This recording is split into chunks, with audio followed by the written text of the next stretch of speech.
تو بعض خوش نصیب جب قرآن پڑھتے ہیں تو اللہ بھی ان کا سننا پسند فرماتے ہیں. اللہ سنتے ہیں. کتنا پسند آتا ہے اللہ قرآن سنو. اللہ کا کلام ہے. یہ حقیقت میں اللہ سے کلام ہے. اللہ سے باتیں ہیں. اللہ سے باتیں. پتہ نہیں کس کس سے باتیں کرتا ہے یہ آج کا مسلمان. لیکن اگر آج اس کے پاس فرصت نہیں ہے تو اپنے محبوب حقیقی سے بات کرنے کی فرصت نہیں ہے. اس محسن سے، اس کریم سے، اس داتا سے، اس مہربان سے، اس سے بات کرنے کے لیے اس کے پاس وقت نہیں ہے. تو اللہ کا کلام، اللہ سے کلام کا مقام ہے. اللہ سے باتیں ہیں مزے لے لے کر، اللہ کی عظمت کے ساتھ، اللہ کی محبت کے ساتھ، ادب کے ساتھ احترام کے ساتھ قرآن کی تلاوت اللہ سے کلام کی طرح ہے. اور جو میرے عزیزو قرآن کا تلاوت کرنا بڑی سعادت کی بات ہے. وہ عظمت، محبت، ادب کے ساتھ قرآن کو سننا بھی بڑی سعادت کی بات ہے. جہاں قرآن کی تلاوت بڑی عظمت کی چیز ہے، بڑی سعادت کی چیز ہے، وہاں قرآن کو عظمت کے ساتھ، ادب کے ساتھ، احترام کے ساتھ سننا بھی بڑی سعادت کی بات ہے. تو رمضان کا موسم قرآن کا موسم ہے. قرآن اور رمضان ساتھ ساتھ چلتے ہیں. اتنا تلاوت ہوا کرتی تھی مسلمانوں کے یہاں رمضان میں.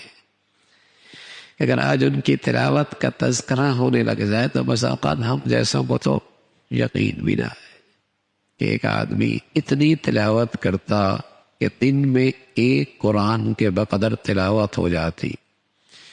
رات اتنی تلاوت کرتا کہ ایک قرآن کے بقدر تلاوت ہو جاتی. تو روزانہ 2 قرآن، 30 دنوں میں 60 قرآن ایک تراویح میں پڑھتا. 61 قرآن ایک رمضان میں پڑھ لیا کرتا تھا. امام ابو حنیفہ رحمۃ اللہ علیہ، امام شافعی رحمۃ اللہ علیہ، ان حالات کی زندگی میں اتنی تلاوت کہ ایک قرآن کے بقدر. مثلا ایک آدمی نے ایک تلاوت رات کو قرآن تراویح میں پڑھنا ہے تو اس کو اتنی بار پڑھتا کہ ایک قرآن کے بقدر تلاوت ہو جاتی. حضرت شیخ الحدیث مولانا زکریا رحمۃ اللہ علیہ فرمایا کرتے تھے جو رات کو میں نے منزل پڑھنی ہوتی تھی میں اس کو 31 مرتبہ پڑھتا تھا. ایک قرآن سے بھی کچھ زیادہ کہ اگر 29 کے چاند ہو جائے تو میری 30 قرآن ختم کرنے کی گنتی پوری ہو جائے. اتنی کثرت سے قرآن کی تلاوت. اور کیوں نہ ہو اللہ کا نبی صلی اللہ علیہ وسلم کے ہاں جبرائیل امین رمضان میں آیا کرتے تھے. آپ انہیں قرآن سناتے تھے، وہ آپ کو قرآن سنایا کرتے. دور ہوا کرتا تھا، دور کہ رمضان میں پڑھنے کا سعادت بھی مل جائے، سننے کی سعادت بھی مل جائے. پڑھنے کی سعادت بھی ملے، سننے کی سعادت بھی ملے. تو رمضان ایسا ہی ہے. خود بھی کئی قرآن ختم کیے اور جب تراویحوں کا موقع آیا، سننے کا موقع آیا، ادب کے ساتھ، عظمت کے ساتھ اللہ کا کلام سنا. آدمی کے لیے سننا بوجھل اس وقت ہوتا ہے جب قرآن کی عظمت، ادب، اس کا استحضار نہیں ہوتا. پھر تو اس کا جی چاہتا ہے بس کچھ اس طرح ہو جائے کہ کچھ سمجھ میں نہ آئے اور ختم ہو جائے.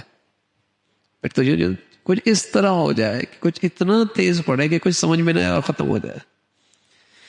جہاں کچھ 5، 10، 15 منٹ تاخیر ہو جائے یہ بہت آہستہ پڑتا ہے. وہاں جائیں گے جہاں بہت جلدی پڑتا ہے، بہت جلدی پڑا. یہ بہت جلدی پڑتا ہے.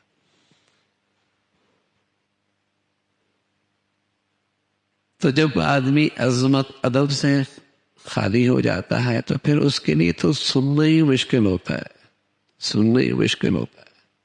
اللہ کا نبی صلی اللہ علیہ وسلم کے بارے میں آتا ہے یتورمت قدما، پاؤں پہ ورم آ جایا کرتے تھے، اتنا طویل قیام کرتے تھے، پاؤں پہ ورم آ جاتے تھے. بتاؤ کتنا لمبا قیام ہوتا ہوگا. پاؤں پہ ورم ایسے ہی تو نہیں آتا.